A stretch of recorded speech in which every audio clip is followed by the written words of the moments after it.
zusammen! Hallo zusammen! Salut à tous, moi c'est Bruno. Et moi, c'est Laure. On aurait dû présenter la cérémonie de remise des prix du concours national d'Eduki et de la bourse Françoise de Maulle et donc se voir en vrai le 29 avril à l'ONU. Mais flanche à faux, on ne se verra pas le 29 avril.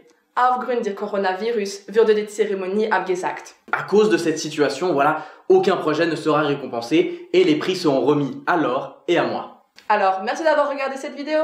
Tchuss! Ok. Vu qu'on est sympa, on va quand même annoncer les lauréats et lauréates du concours et de la bourse et on va vous donner vos prix. Mais vraiment parce qu'on est sympa, hein. Ja, wir werden trotzdem die Preisträger verkünden, auch weil Eduki uns dazu gezwungen hat. Ah ouais, aussi, ouais. Plus sérieusement, on va commencer cette cérémonie virtuelle en remerciant tous les participants et les participantes à ce concours. Bravo à vous. Danke vielmal und Glückwünsche. Vous étiez plus de 2000 personnes avec 70 projets venant de 13 cantons différents. Traduction, c'est ouf. Et là, si on était dans une salle pleine, tout le monde aurait applaudi. Wouh! Si on était dans une salle, on aurait aussi pu faire durer le suspense. Mais bon, vu qu'on est en vidéo et que vous êtes sûrement overbooké entre Instagram, Netflix et faire des challenges avec du PQ, on va commencer. Et oui, dans cette vidéo, on va récompenser les projets issus des établissements du primaire. Avant ça, petit message de Tatiana Valovaya, c'est la directrice générale de l'Office des Nations Unies à Genève. Chers amis, chers étudiants, en temps normal, j'aurais été ravie de pouvoir vous accueillir en personne au Palais des Nations à Genève. Cela n'étant malheureusement pas possible, je suis très heureuse de vous adresser ce message vidéo. C'est l'occasion pour moi de vous remercier de votre participation au concours organisé par la Fondation Eduki et parrainé par l'ONU Genève dans le cadre du 75e anniversaire des Nations Unies. Le concours avait pour thème la paix. Cette thématique montre toute son importance aujourd'hui, alors que l'humanité tente d'endiguer la pandémie de COVID-19. Il y a quelques semaines, le secrétaire général des Nations Unies, Antonio Guterres, a lancé un appel à un cessez-le-feu mondial. Aucun progrès dans la lutte contre la pandémie ne pourra être accompli dans les parties du monde où le conflit font rage. Dans ce contexte de crise mondiale, vous avez montré une grande créativité. Vos contributions sont très encourageantes. Elles sont une source d'espoir. Et je tiens à féliciter chacun et chacun d'entre vous qui avez participé à ce projet. Vous avez tout particulièrement mis l'accent sur deux thématiques qui vous préoccupent: le changement climatique et le droit de l'homme. Vous faites partie de cette génération qui se mobilise contre le réchauffement du climat et propose des solutions novatrices. Vos projets visent aussi à sensibiliser le monde sur le sort des personnes les plus vulnérables et les plus particulièrement les migrants pour ne laisser personne sur le bord du chemin. Je suis très impressionnée par votre manière d'aborder ce sujet complexe avec une grande ouverture d'esprit et une grande sensibilité. Vous, les jeunes et les enseignants, avez fait un travail formidable. Les Nations Unies et le monde doivent continuer à vous écouter. Comme vous le savez, à l'occasion du 75e anniversaire de l'ONU, le secrétaire général a lancé une grande discussion mondiale sur le rôle de la coopération internationale dans la construction de l'avenir que nous voulons. Je vous invite tous chaleureusement à y participer, notamment en remplissant les questionnaires disponibles via le hashtag UN75. D'avance, merci et continuez à travailler pour un monde plus juste, plus pacifique et plus durable. Merci. Place maintenant aux lauréats et lauréates. Je sais que vous avez toutes et tous envie de savoir qui a été récompensé, donc on ne va pas vous faire attendre plus longtemps. Mais quand même, on aimerait encore remercier tous les participants et participantes. Même si vous n'avez pas été sélectionné, vous pouvez être fiers de vous. Bravo! Dans la catégorie artistique, la mention du jury revient au collège du Chauchy à Saint-Pré dans le Coton de Vaud. Pour leur projet Filles ou garçons, je choisis ce qu'il me plaît. Ce projet consistait à créer des affiches autour des genres pour mettre le doigt sur les stéréotypes qui en ressortaient. Car on le sait, l'égalité et la non-discrimination contribuent à la paix sociale ainsi qu'à un monde plus pacifique et cela dès le plus jeune âge. Den zweiten Preis wird vergeben an der Schule Waldalde von Zürich für ihr Projekt Unsere Plastikwelt. Die Schülerinnen und Schüler haben sich mit der Thematik Plastik im Alltag auseinandergesetzt. Sie sammelten in ihrem Alltag Plastik, gestalteten Bilder, auf denen sie zeigen möchten, wo Plastik gespart werden könnte. Le premier prix de cette catégorie artistique revient à l'établissement vaudois de Coppet-Terre-Sainte pour leur projet Un livre sur la paix et la terre. Un livre qui a été fabriqué en totalité par les élèves sous forme d'abécédaire pour rendre attentifs les élèves mais aussi leurs familles à l'importance de la préservation de notre environnement. On a la chance d'avoir un petit mot d'un des membres du jury, Guillaume Thuy, qui est étudiant en master de droit international et président de UniArt. Guillaume a dit que ce projet a su assimiler non seulement un travail artistique hors pair par rapport à l'âge et au niveau des étudiants, mais en plus le travail qui a été fourni derrière n'est pas minime. Rencontres, brainstorming, idées recalées, reprises, ces étudiants et leurs professeurs ont pris les choses en main afin de créer quelque chose qui parlerait à tout le monde. Alors bravo à cette classe de 4e année du collège Coppet-Terre-Sainte, c'est mérité. Le deuxième prix de la catégorie Média a été attribué à l'établissement Terra d'Aventure de Lancy-les-Voirets du canton de Genève. Bravo à ces élèves de 6 à 11 ans qui ont fait une création musicale magnifique, La paix dans nos cœurs.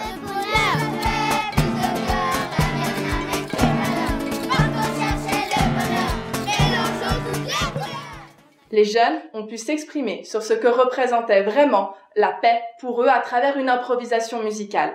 Comme ils le disent si bien, la vie est meilleure que le malheur et c'est cet espoir qu'on entend en écoutant leurs chansons. Le premier prix de la catégorie Média revient à l'École de Pinchat dans le canton de Genève pour leur émission radio sur le thème de la paix. Bonjour, bienvenue sur la radio Pinchat. Aujourd'hui, nous faisons une émission spéciale sur la paix. Mais la paix, c'est plus facile à dire qu'à faire. Les élèves ont donc réfléchi autour de la signification du mot « la paix » et se sont posé cette question qui peut paraître banale mais au fond est indispensable. La paix, c'est quoi? Définition. Ok, dit comme ça, on pourrait croire à une chronique radio de Yann Marguet, mais il n'en est pas. Ils ont créé une émission radio de A à Z avec des jingles originaux, avec une réalisation faite maison et des micro-trottoirs auprès des Genevois et des Genevoises. On a la chance d'avoir un petit mot d'un des membres du jury, Thibaut Mabu, qui est étudiant en relations internationales et média activiste, qui nous dit au nom du jury: le projet nous a impressionnés par sa qualité, son originalité et sa pertinence avec le thème du concours Eduki. Nous avons tout particulièrement été bluffés par l'apparent professionnalisme qui émane de la réalisation des élèves. Les sujets étaient pertinents et bien abordés, l'écoute était agréable. Nous encourageons les lauréates et lauréats à continuer de s'engager pour la paix à travers la création de contenus médias notamment. Donc voilà, le message est passé pour cette classe de 8e année de l'école de Pinchat. Encore bravo à vous. Le premier prix de la catégorie Action concrète a été remis au groupe HPI aux écoles Villars-Vert et Avry du canton de Fribourg pour leur projet théâtral Combien de mieux. Mais non, tu vas pas faire ça, t'es fou? Une pièce de théâtre qui met en avant les différentes nuances qui constituent notre société pacifique. Elle met en scène différents moments et acteurs sans les présenter comme exemplaires mais justement avec leur zone d'ombre. Tu sais, grand-père, il y a un garçon dans ma classe, Albin, qui s'énerve tout le temps parce qu'il croit que personne ne l'aime. Il insulte la maîtresse, il est mal poli. Ça embête tout le monde en plus. Ce projet intergénérationnel montre que la paix n'est pas seulement l'absence de guerre et que nous pouvons tous agir à notre niveau. C'est justement ce que souligne un membre du jury, Alejandro Bonilla Garcia, président du comité exécutif de Greycell. J'ai trouvé que le projet Combien de murs était un projet complet, dans le sens que tout y est. La conception, le développement, la matérialisation, la programmation, l'impact, plus l'engagement et la passion. Le jury a beaucoup apprécié la méthode suivie. La passion et l'énergie démontrées dans les répétitions de rôles l'ont ému, de même que l'explication de leur choix lors des interviews sur le projet. En finissant la lecture du projet et d'avoir visionné le clip, le jury eut une sensation presque indéfinissable, de joie mélangée à espoir, car avec des enfants si jeunes, avec un tel engagement et une telle passion, le monde de demain a beaucoup de chances d'être bien meilleur que celui d'aujourd'hui. Bravo à ces classes de 6e, 7e et 8e. Votre projet est incroyable. Félicitations aux lauréats et lauréates. Le jury nous a dit que c'était pas facile de vous départager, donc bravo et merci à toutes les personnes qui nous ont envoyé un projet. Et que vous ayez gagné ou pas, continuez à œuvrer pour la paix. On vous laisse avec un petit mot de la présidente de la Fondation d'Eduki, Madame Brunschwig-Graf, et on vous dit à bientôt. Prenez soin de vous. Il me revient la responsabilité de conclure cette magnifique manifestation virtuelle. Je suis bien sûr désolée qu'on n'ait pas pu tous se retrouver dans la salle du Palais des Nations, mais c'est l'occasion pour moi en tout cas de vous remercier au nom de la Fondation Eduki. D'abord vous, les élèves et les enseignants.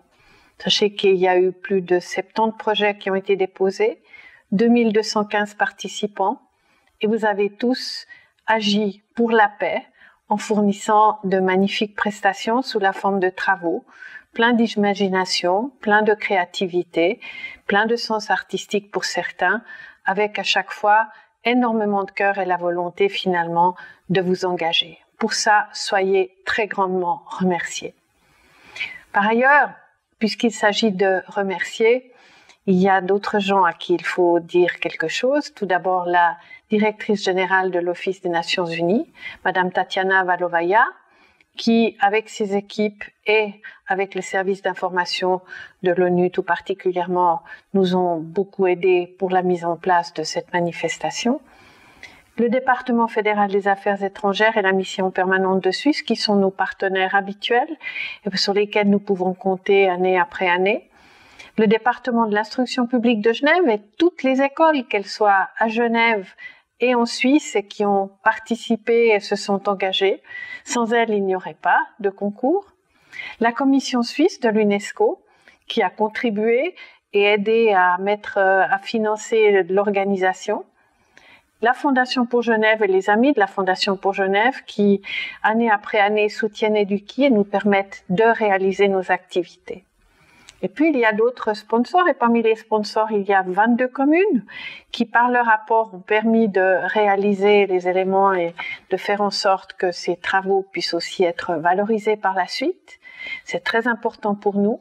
J'aimerais dire un tout grand merci aux membres du jury du concours de la bourse Françoise de Maulle. La Françoise de Maulle, bien sûr, c'est la première fois que cette bourse sera remise et c'est la première fois aussi que nous honorons ici de la réalisation d'un projet en plus du fait de l'avoir créé. Et ça, c'est extrêmement important. Enfin, nous avons une maîtresse et un maître de cérémonie, c'est Laure et Bruno. Ils ont mené parfaitement cette manifestation virtuelle avec talent et avec une très grande gentillesse. Qu'ils soient eux aussi remerciés. Puis enfin, nous avons toutes les organisations internationales et non gouvernementales qui sont nos partenaires, pas seulement pour le concours, mais pour le concours aussi.